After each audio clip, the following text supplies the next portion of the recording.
As AI continues to enter nearly all aspects of our lives at a really rapid pace, the debate over technology and its role in art remains a hot-button topic, with some artists saying it's on the brink of taking over the industry.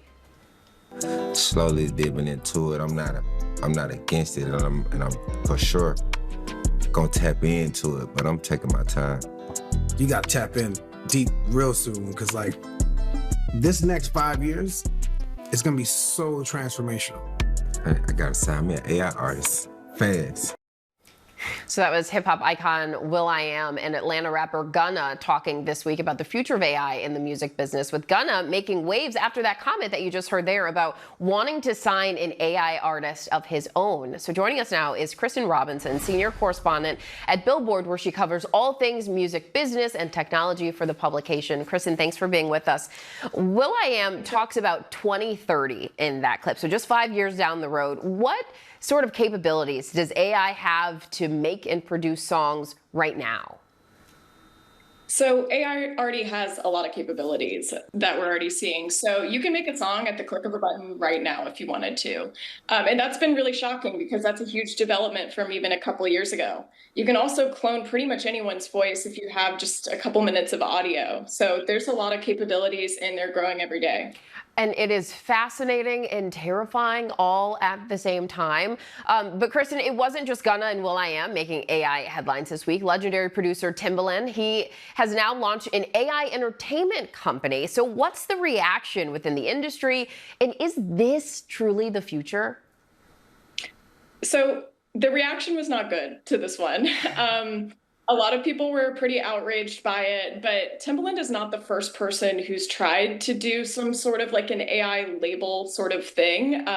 Back in 2023, there was an AI music company called Boomy that partnered with a division of Warner Music Group to distribute AI songs to streaming services.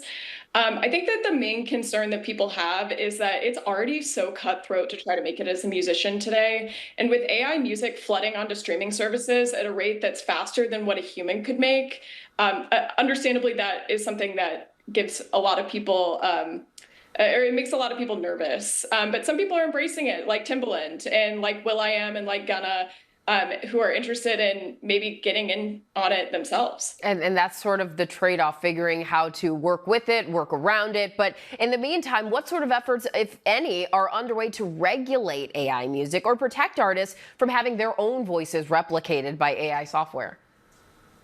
Yeah, so there's this bill right now. It's called the No Fakes Act. It's been reintroduced this year to Congress, and this would, if it passed, create a federal right of publicity, which means a protection over your name, image, likeness, and voice on a federal level. Right now, we do have protections on that, but it's at a statewide level. So depending on what state you're in, when you're impersonated, you could potentially have less rights than someone in a different state. And obviously, a lot of people are kind of outraged by this. And as AI makes impersonation easier than ever, this push for the No Fakes Act is becoming really strong. We have artists like Martina McBride, Randy Travis, and more who've gone to Congress to speak to them about how urgent this need is for artists. Wow, that is really interesting, the difference between at the state level and now pushing for the efforts on the federal level. Kristin Robinson, thanks so much for being with us to break that all down this morning.